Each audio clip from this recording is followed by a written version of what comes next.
সামনে আমাদের পবিত্র হজ এবং কোরবানির মাস চলতেছে। এই হজ এবং কোরবানির মাস অত্যন্ত গুরুত্বপূর্ণ দুটি ইবাদত, একটা ওয়াজিব আর একটা ফরজ। কোরবানি হলো ওয়াজিব আর হজ হলো ফরজ। যাদের উপর কোরবানি করার সামর্থ্য রয়েছে তাদের জন্য কোরবানি দেওয়া ওয়াজিব, আর যার উপর হজ করার সামর্থ্য রয়েছে তার জন্য হজ করা ফরজ। অথচ এই ওয়াজিব আর ফরজ এই দুটো আমল আমাদের কাছে নফলের মতো। আমাদের সামাজিক নিয়ম মাফিক এই দুইটা ওয়াজিব এবং ফরজ আমল যেন নফল বন্দিগির মতো। কোরবানিও যার উপরে ওয়াজিব হয়ে বসে আছে, মাসালাগত তার উপর কোরবানি করা ওয়াজিব, অথচ ইনি ওয়াজিব বুঝতেছেনই না, এটা ইনি মানতেছেন না। উনি মনে করতেছেন তার উপরে কোরবানি ওয়াজিব হইতেই পারে না। অথচ যতটুকু সম্পদ থাকলে পরে কোরবানি তার উপরে ওয়াজিব, এতটুকু সম্পদের চেয়েও বেশি তার কাছে আছে, কিন্তু ইনি এতটুকু এটা মানতে রাজি না, নারাজ। সমাজে এমন বহু মানুষ খুঁজলে পাওয়া যাবে। এজন্য আল্লাহ পাক রব্বুল আলামিন হজকে ফরজ করেছেন আর কোরবানি ওয়াজিব করেছেন। কোরবানি হলো যাদের উপর যার সম্পদ রয়েছে, কোরবানির দিন জিলহজ মাসের 10 তারিখ, 11 তারিখ, 12 তারিখ, এই 3 দিনের ভিতরে যদি একজন মানুষ নেশা পরিমাণ মালের মালিক হয়, চাই তিনি পুরুষ হন চাই তিনি নারী হন,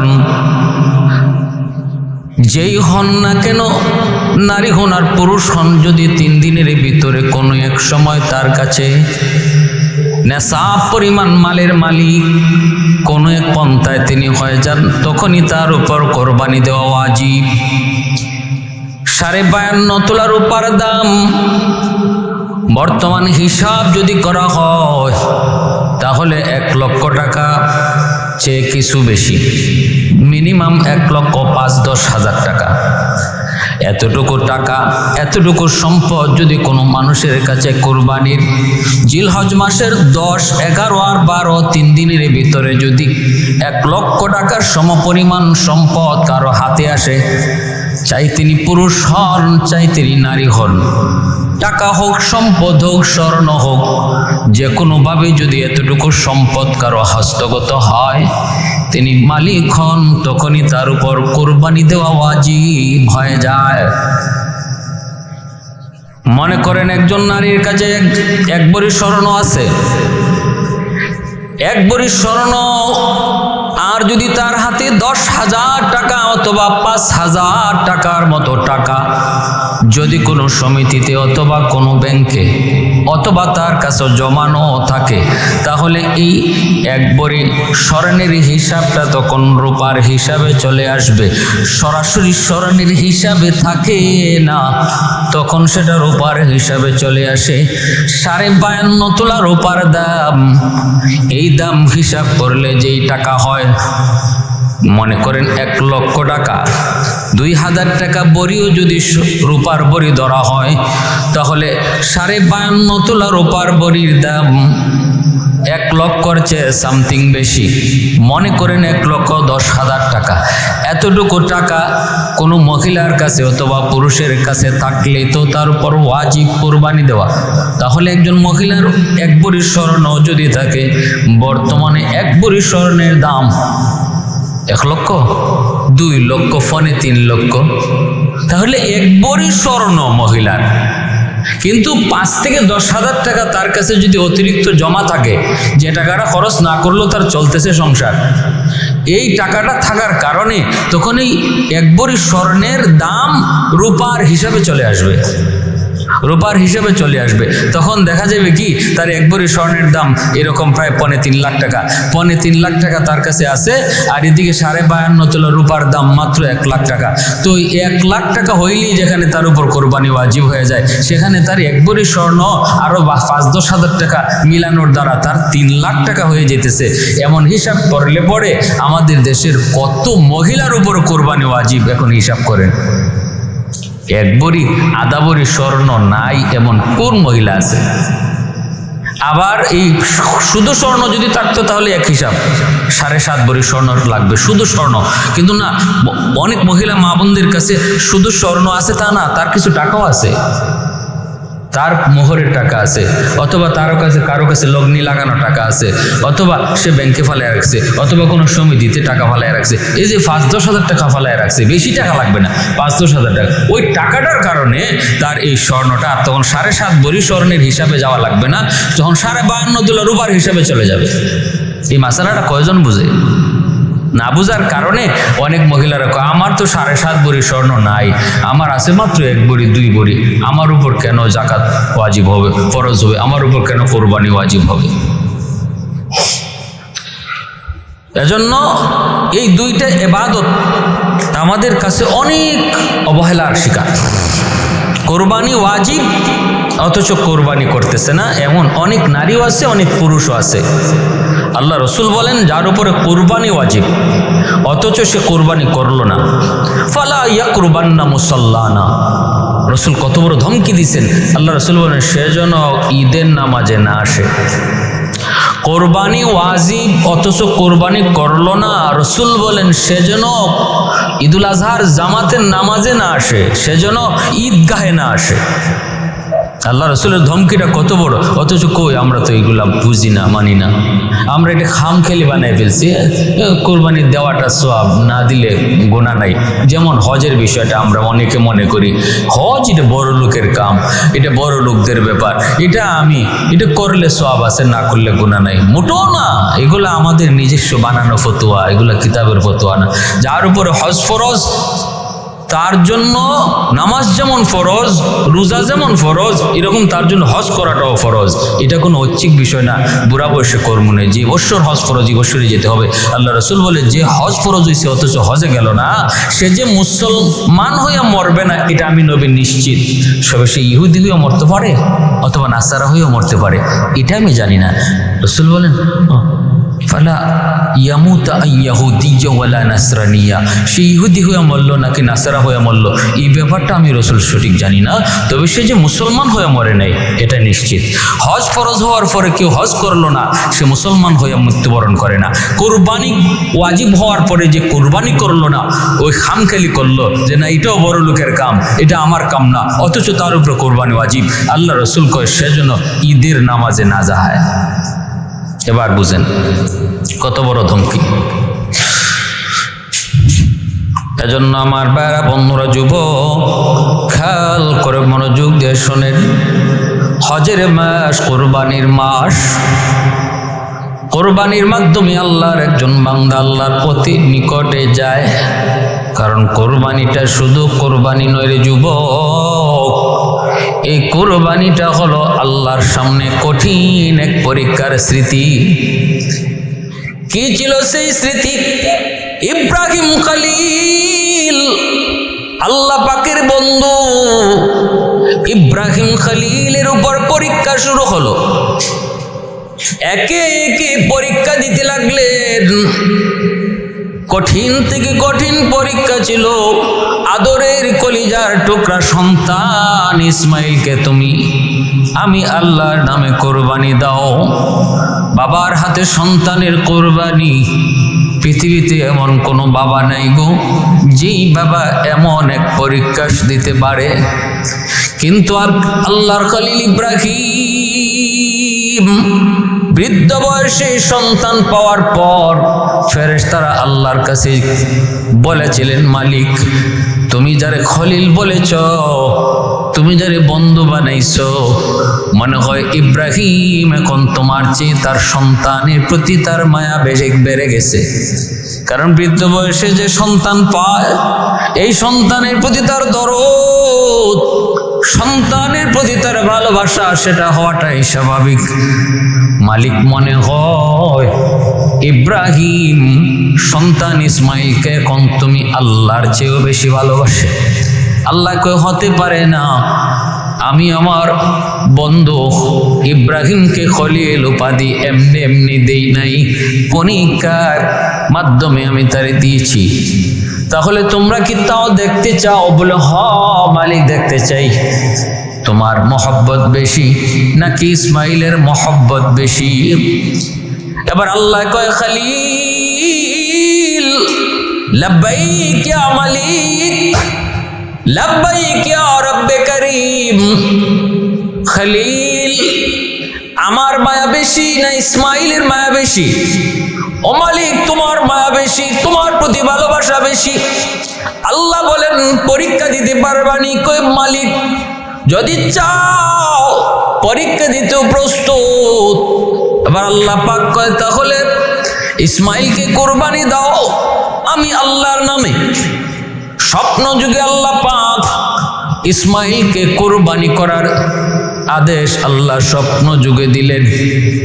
সেই স্বপ্ন বাস্তবায়ন করার জন্য আল্লাহর খলিল তিনি রেডি হয়ে গেছেন। একে একে পরীক্ষা দিয়ে দিয়া সন্তানের কাছে যায় তিনি বলতেছেন, জন্ম থেকে নেওয়ার পর সেই ফিলিস্তিন থেকে মক্কার জমিনে বনবাস দিলেন, মার সন্তানকে বনবাস দিলেন। 13টা বৎসর ইসমাইল মার কাছেই শুধু থাকলেন। বাবা কোথায় গো? মা শুধু জানাইলেন তোমার আব্বা ফিলিস্তিনে। এও ছিল আল্লাহর পক্ষ থেকে কঠিন একটা পরীক্ষা। কারণ সন্তান জন্মের পরই যখন আল্লাহ পাক রব্বুল আলামিন এমন একটা পরীক্ষা ফেরেশতাদের কাছ থেকে তিনি আল্লাহ ফেরেশতারা চেয়েছিলেন, আল্লাহ সন্তান জন্ম নিছে বৃদ্ধ বয়সে, মনে হয় তোমার চেয়ে ইসমাইলের প্রতি দরদ বেশি। আল্লাহ পাক তখনই কয় না, তাহলে তোমরা দেখো ইব্রাহিমকে বলতেছেন ইসমাইল সহ তার মা হাজেরাকে বনবাস দিয়ে দাও। 90 বছর বয়সে যে ইব্রাহিম সন্তান পেলেন, ওই সন্তানকে তিনি তার মা সহ বনবাস দিলেন। সেই মক্কা খানায় কাবা, এখানেই সন্তান আর স্ত্রীকে ইব্রাহিম খলিল রেখে আবার চলে গেলেন গো। 13টা বৎসর পর তিনি আসলেন। এর ভিতরে ইসমাইল বাবাকে দেখেন নাই।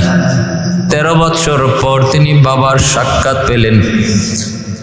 আল্লাহর খলিল ইব্রাহিম পরিচয় দিয়া বাবা সন্তানের পরিচয়ের পর কথা নাই, তিনি প্রথম কথাই বলতেছেন, বাবা ইসমাইল, আল্লাহ পাক রব্বুল আলামিন আমি তোমার কাছে একটা কথা জানতে চাই রে বাবা ইসমাইল।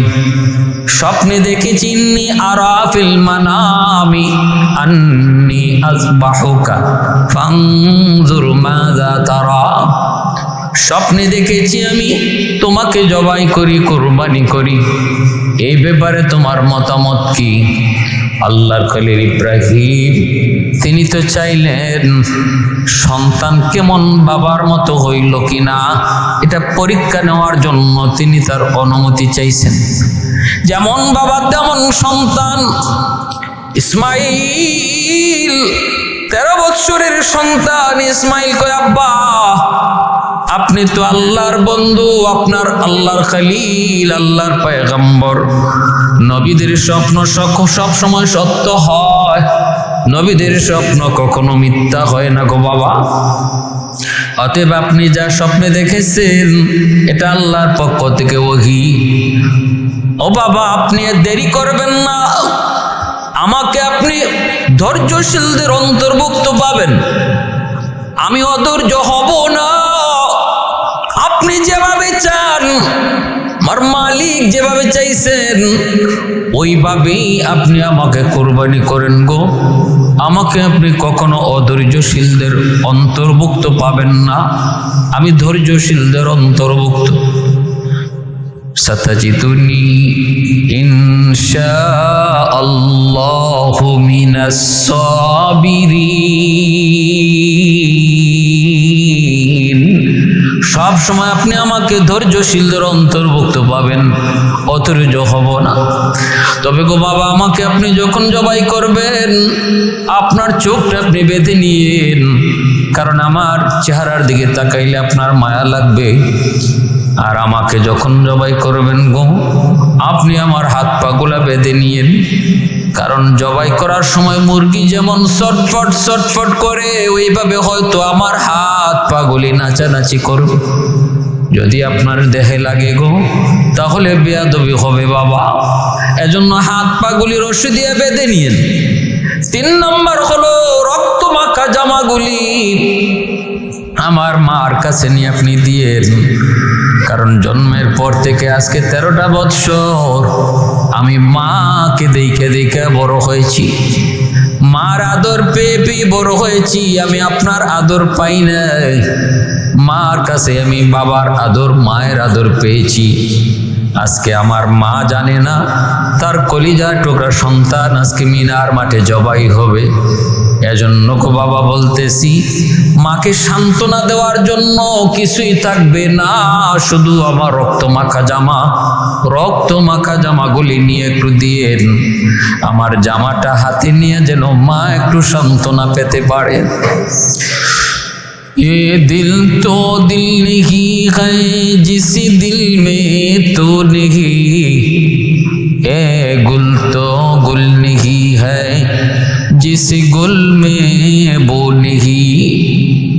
यार गरी यार नबाशत यार हरगिज यार नेस्त, गोला गर खुशबू नबाशत काबिले गुलजार नेस्त, गोला गर खुशबू नबाशत काबिले गुलजार नेस्त।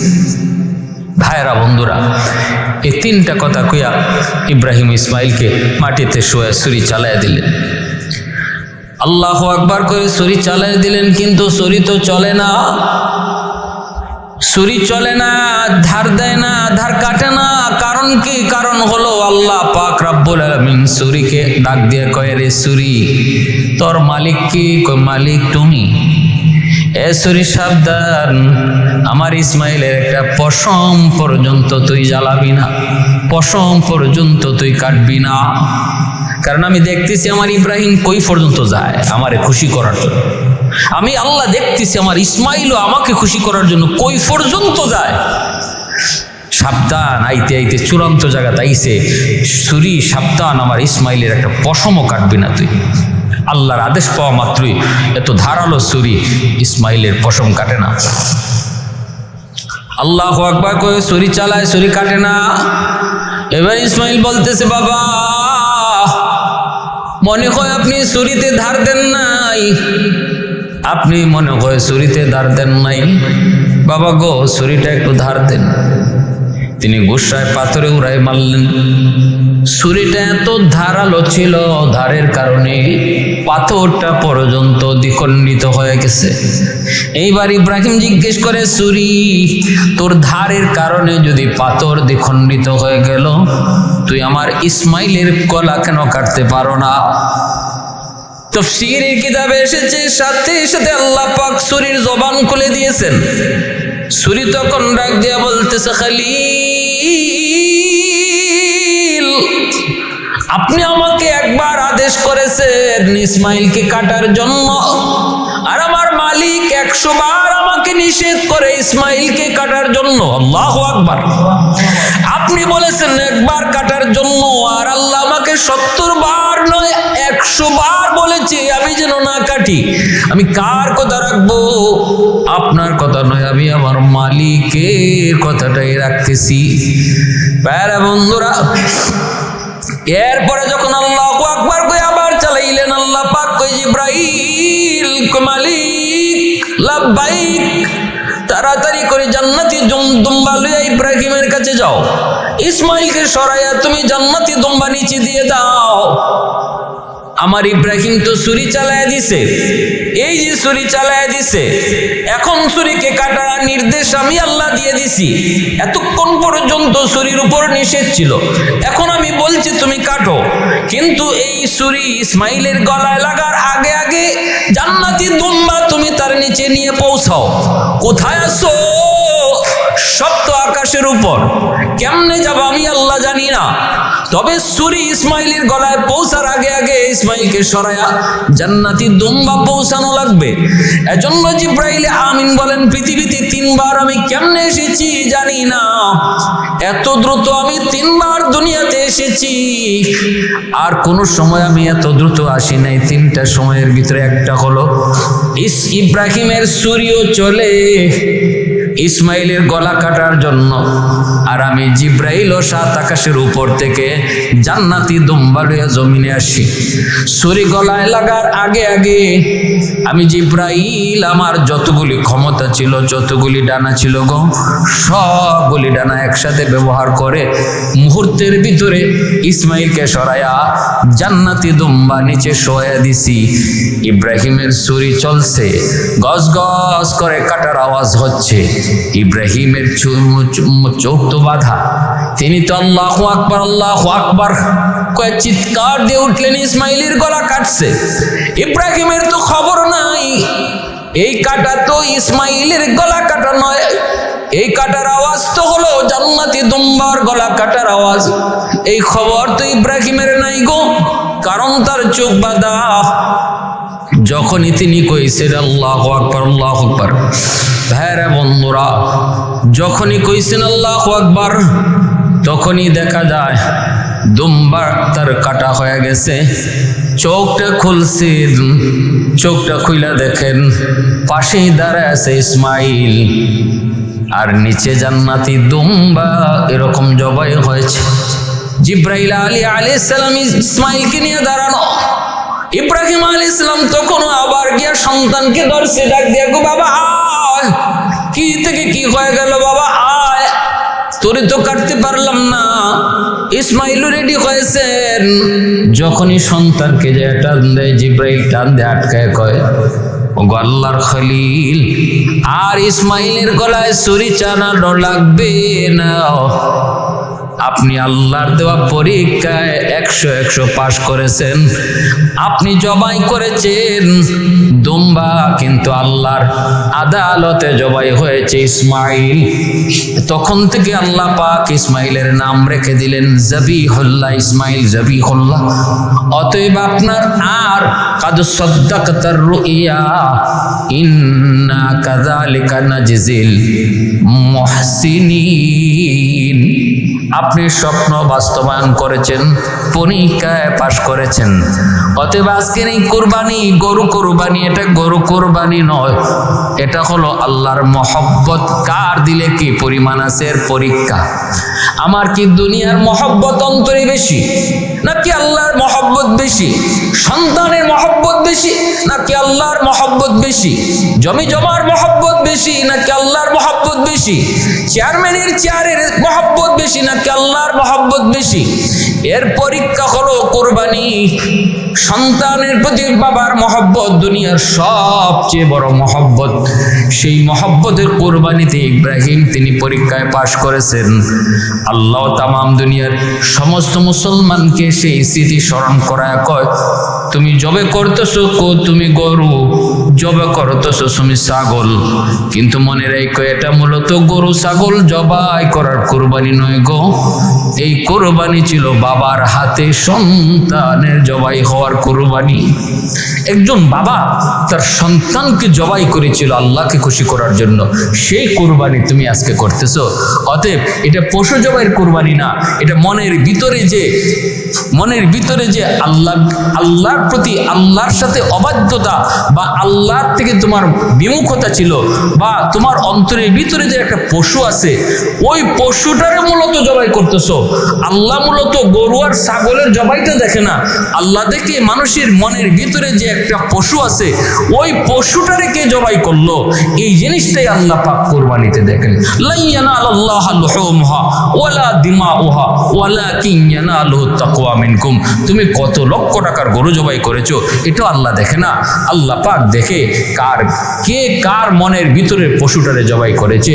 যার মনের দিলের ভিতরে পশুটারে সে জবাই করলো, তার কোরবানি আল্লাহর কাছে কবুল। এজন্য আমার ভাইরা, আমরা কোরবানি করব আমার আল্লাহকে শুধু খুশি করার জন্য, আল্লাহর সন্তুষ্টি পাওয়ার জন্য, এবং আমার দিলের ভিতরে আল্লাহর মহব্বত ছাড়া আর কারো মহব্বত যেন আমার অন্তরে বেশি না থাকে। এর পরীক্ষাটাই হলো কোরবানি, যেটা ইব্রাহিম আলাইহিস সালাম দিয়েছেন। এই চিন্তাটা মাথায় রেখে করব, হালাল টাকা থেকে কোরবানি দিব, হারাম টাকা কখনো আমরা এর ভিতরে মিশ্রণ ঘটাবো না। 7 শরীকে যদি কেউ কোরবানি দিতে যান, সাবধান, 7 জন শরীকের ভিতরে 7 জনের টাকা হালাল কিনে এটা দেখতে হবে।